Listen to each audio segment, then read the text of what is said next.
उसका पति उससे 20 साल बड़ा था। वे दोनों बहुत लड़ाई झगड़ा करते थे। एक दिन उसके पति को पैरालाइज हो गया।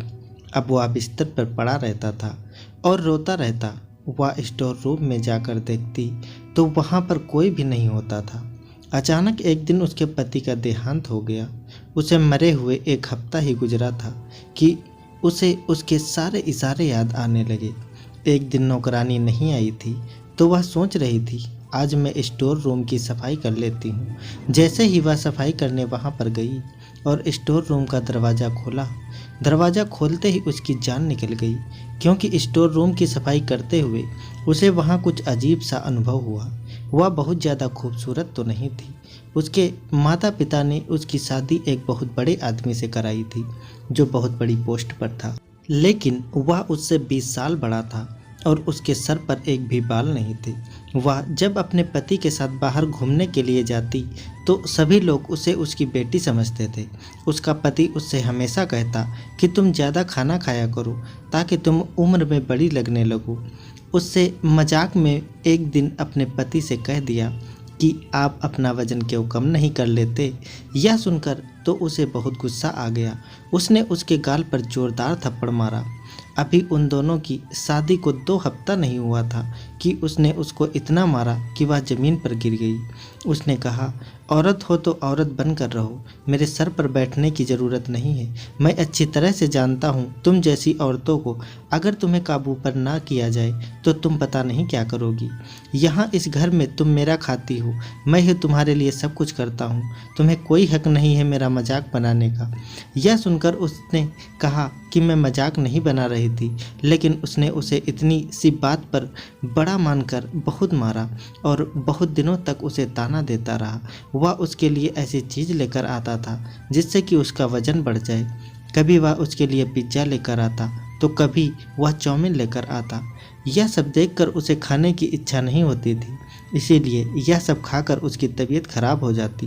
पर उसने फिर भी उससे कहा कि तुम यही सब खाओगी वरना कुछ नहीं खाओगी। उल्टे सीधे खाने की वजह से उसका वजन तो बढ़ गया, लेकिन वह बहुत बदसूरत लगने लगी। सब उसे कहते, शादी के बाद तुम्हें क्या हो गया? पहले तो तुम कितनी अच्छी और खूबसूरत हुआ करती थी, इतनी जल्दी वजन बढ़ा लिया। उसके ऊपर तो बहुत ज़्यादा जुल्म हो रहा था। वह किसी को भी बता नहीं सकती थी। उसके आदमी ने उस पर हाथ उठाया। उसके माता पिता के सामने उसने उसे दुनिया वालों के सामने रुसवा किया। उसका पति उसके घर वालों को गालियाँ देता, उन्हें ताने दिया करता था, जबकि वह उसकी पत्नी थी, लेकिन वह उसकी जरा सी भी इज्जत नहीं करता था। उसे लगा कि चलो जो भी हो वह मेरा पति है। उसके पति का कहना था, जब तक पत्नी को मारो नहीं वह सीधी नहीं चलती है और सर पर चढ़कर बैठ जाती है। इसीलिए वह उसको बिना वजह मारा करता था। अपने दोस्तों और रिश्तेदारों के सामने उसकी बेइज्जती किया करता था। उसे औरत को कोई भी संतान नहीं हो रही थी। वह बहुत परेशान थी, लेकिन किसी को कुछ भी नहीं बता सकती थी। उसे सबसे झूठ बोलना पड़ता था कि सब कुछ ठीक चल रहा है, अच्छी भली जिंदगी गुजर रही थी। ना जाने क्यों उसके माता पिता ने उसकी शादी इस घटिया आदमी से करा दी। वह हर तरह से कोशिश करती कि वह अपने पति को पसंद आ जाए, उसकी हर पसंद नापसंद का ख्याल रखती। वह जो कहता वह वही करती, उसकी हर बात मानती, लेकिन वह उसकी बात माने या फिर ना माने उसे उस पर गुस्सा ही आता था।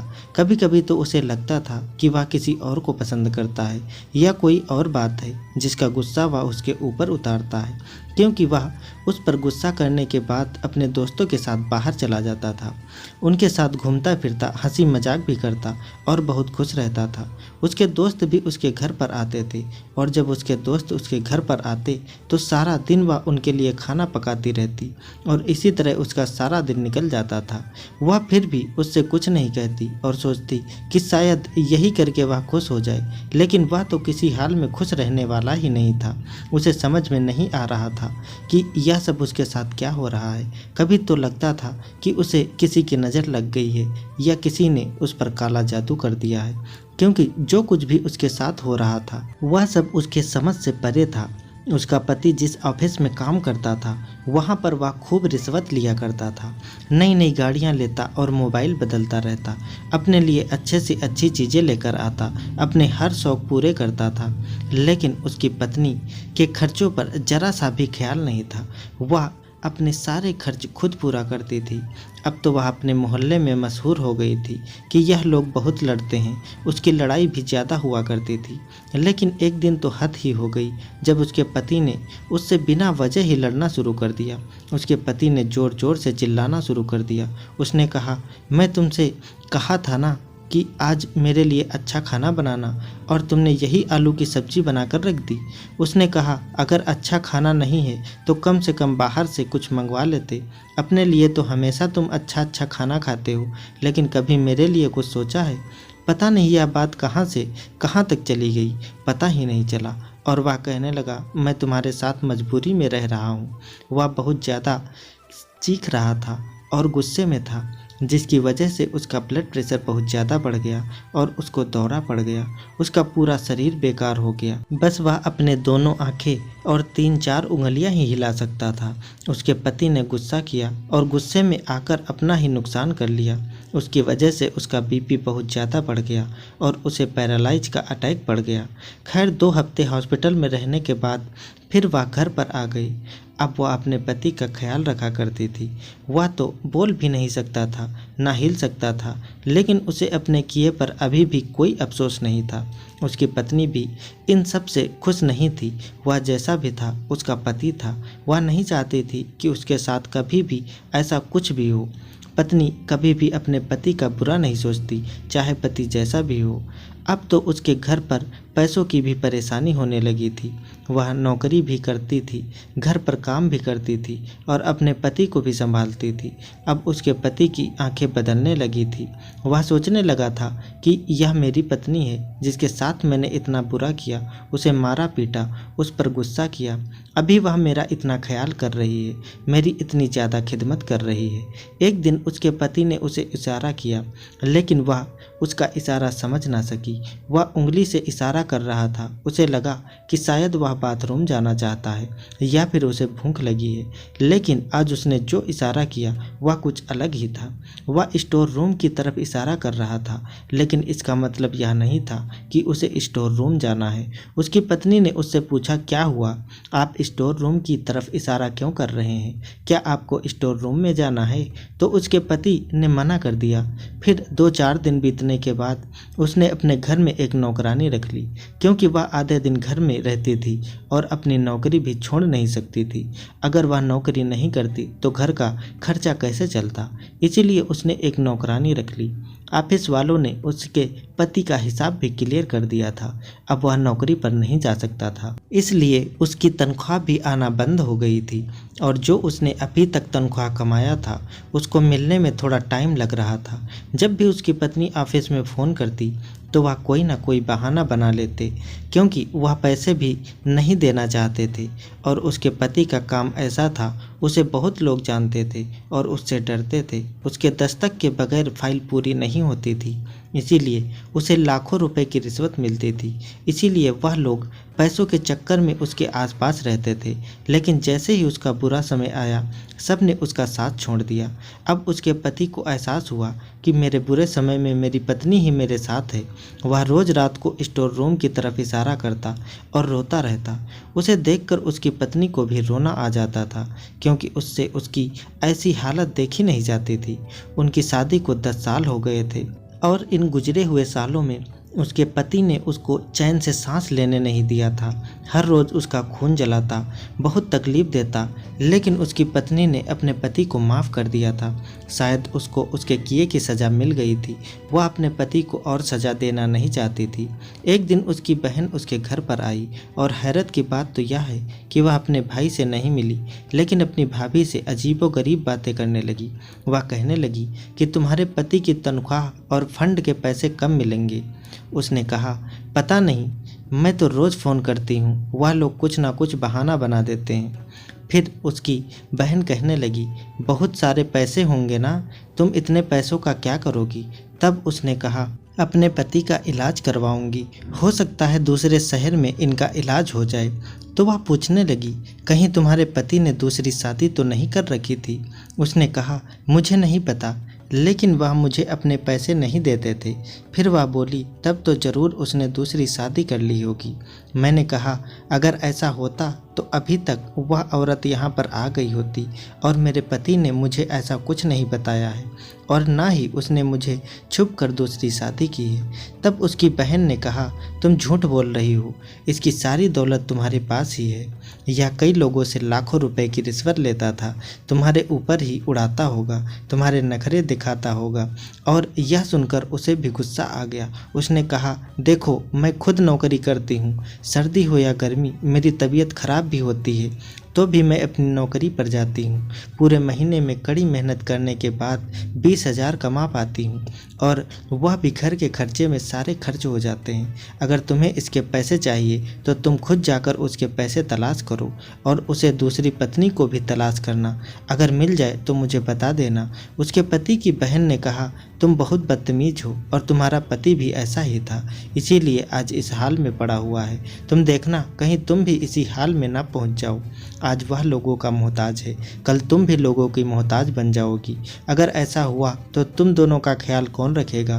तुम तो तड़प तड़प कर मर जाओगी। वह उसकी बातें सुनकर हैरान रह गई और सोचने लगी, कैसी दुनिया है, यह लोग किसी भी हाल में हम लोगों को नहीं छोड़ते। फिर उसने बहुत तमीज़ के साथ अपने पति के बहन से कहा, तुम यहाँ से जा सकती हो। फिर उसकी बहन उसके घर से चली गई। उसने सारी बात अपने पति को बताई। वह भी सुनकर हैरान हो गया था और रो रहा था। वह अपनी पत्नी से शायद बातें करना चाहता था, लेकिन अब वह बोल नहीं सकता था। अगले दिन उसने डॉक्टर से चेकअप करवाया तो डॉक्टर ने भी यही कहा कि उनके ठीक होने की उम्मीद बहुत कम है। अभी तो वह ऐसे ही रहेंगे, आगे भगवान की मर्जी।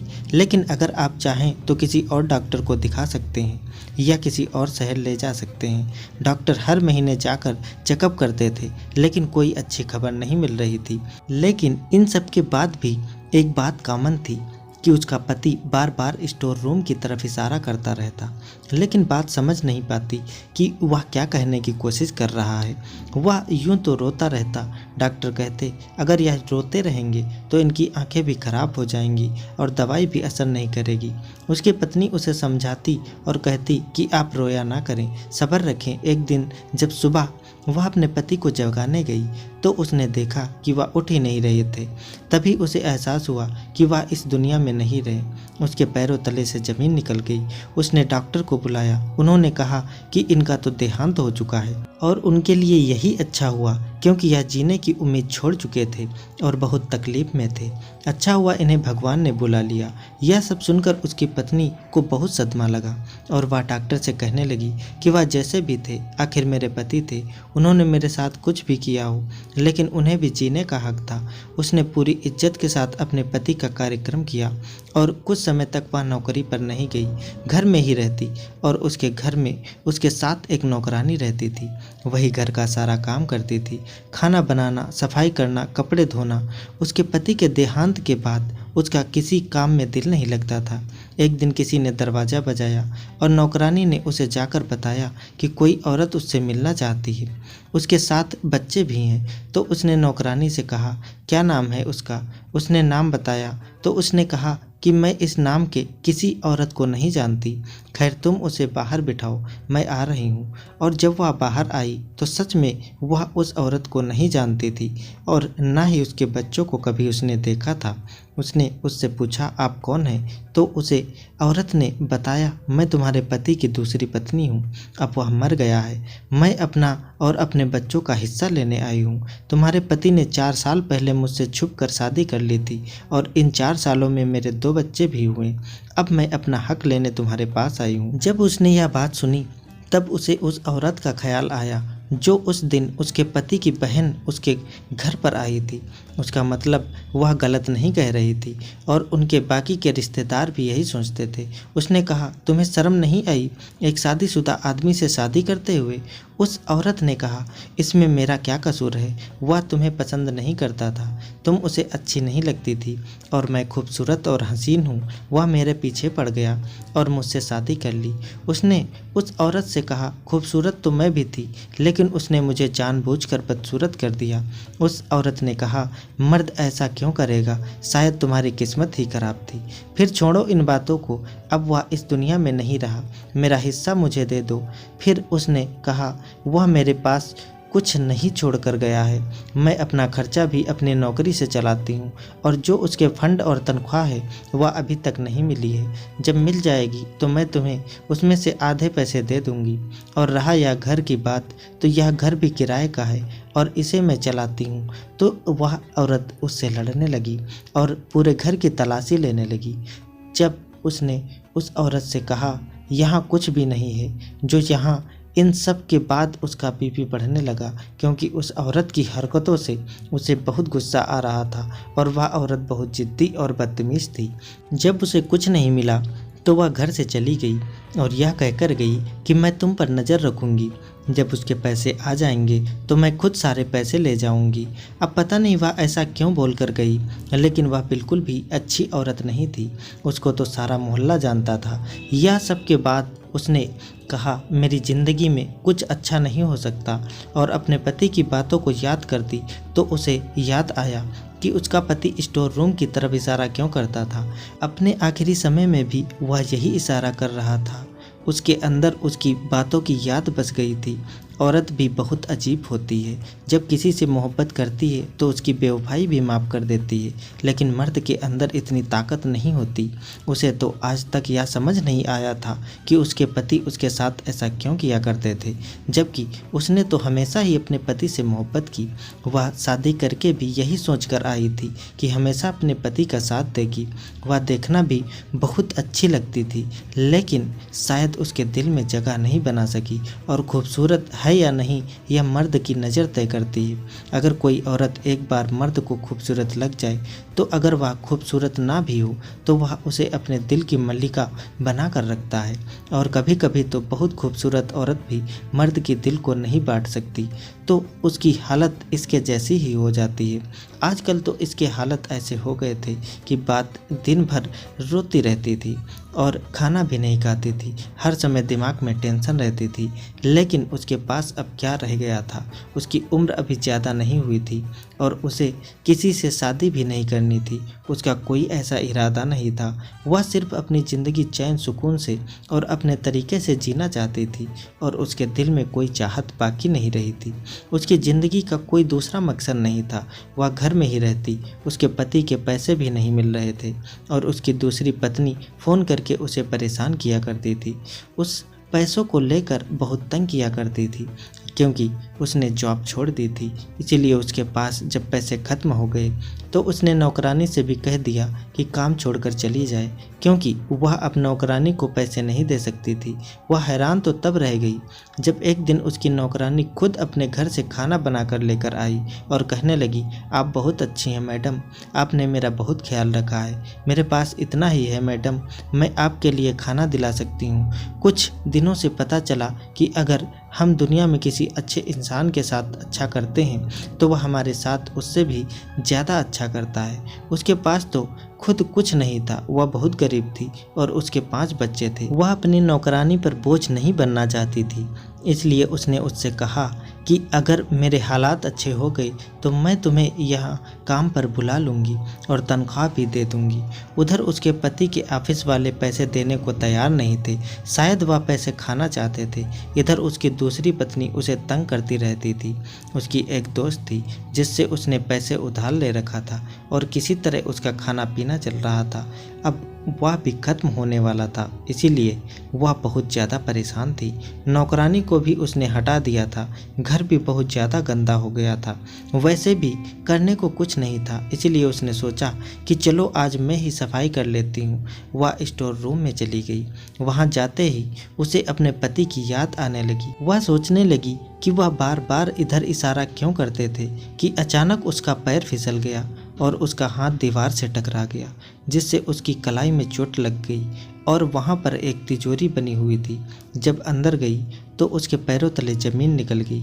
उसके अंदर तो ढेर सारी दौलत, सोना चांदी और न जाने क्या क्या छुपा हुआ था। वह समझ गई कि वह इसी तरफ इशारा किया करते थे, लेकिन बता नहीं पाते थे। जैसा कि उसके पति के बारे में सभी को पता था कि वह बहुत ज़्यादा रिश्वत लिया करता था। शायद यह सब उन्हीं रिश्वत के पैसों का बना हुआ था। उसने सब सामान वहाँ से निकाला और उस जगह को बंद कर दिया और वैसा ही पहले की तरह कर दिया ताकि कोई पहचान ना सके। अगले दिन उसकी नौकरानी ने आकर बताया कि जो औरत यहाँ पर अपना हक मांगने आई थी वह उसके बच्चे नहीं थे, वह मोहल्ले की ही एक औरत थी जो ड्रामा करके यहाँ पर पैसे लूटने के लिए आई थी। वह झूठ बोल रही थी। यह सुनते ही उसके पैरों तले ज़मीन निकल गई। वह यह सब कुछ खामोशी से सुनती रही। उसने नौकरानी को कुछ तनख्वाह और कुछ पैसे दे दिए। नौकरानी को लगा शायद मैडम को ऑफिस से पैसे मिल गए हैं, लेकिन ऑफिस वाले पैसे तो वह लोग खाकर बैठ गए थे। वह अब वहाँ से चली गई और कुछ सामान जो भी था वह अपनी नौकरानी को दे दिया और थोड़ा बहुत सामान लेकर दूसरे शहर में चली गई। वहाँ पर उसने फिर से एक नौकरी शुरू कर दी। आज उसके पास घर भी था और गाड़ी भी थी और वह अपने पति के नाम से एक अनाथ आश्रम बनवा रही थी, क्योंकि यह पैसे उनके ही थे। उन्हीं ने यह सारे पैसे जमा करके रखे थे, क्योंकि वह यह पैसे उसे देना नहीं चाहते थे, लेकिन शायद किस्मत को यह मंजूर नहीं था। यह पैसे उनको ही मिल गए, इसीलिए इन पैसों से वह कोई अच्छा काम करना चाहती थी। यह सब सुनने के बाद अजीब लगता है, लेकिन उसका पति उसे 20 साल बड़ा था। उसने इतने सालों में यह पैसे जमा किए थे, लेकिन वह इसे खर्च नहीं कर पाया। यही तो जीवन है, इसमें ऊंच नीच होती रहती है, लेकिन वह किसी पर भरोसा नहीं कर सकती, इसीलिए दूसरी शादी नहीं करना चाहती। उसके आगे पढ़ाई करने का फैसला किया ताकि वह अच्छी जॉब कर सके, क्योंकि चाहे आपके पास जितनी दौलत क्यों ना हो, एक दिन ख़त्म हो जाती है। वह अपने पति को खुशी से याद करती है और उसकी आत्मा की शांति के लिए भगवान से प्रार्थना करती है, क्योंकि वह जैसा भी था उसका पति था। दोस्तों, उम्मीद करता हूँ हमारी कहानी आपको पसंद आई होगी। कहानी पसंद आई है तो वीडियो को लाइक करें, चैनल पर नए हैं तो चैनल को सब्सक्राइब करें और हाँ, नोटिफिकेशन बेल को ज़रूर दबाएं ताकि अगली अपडेट सबसे पहले आपको मिले। धन्यवाद दोस्तों।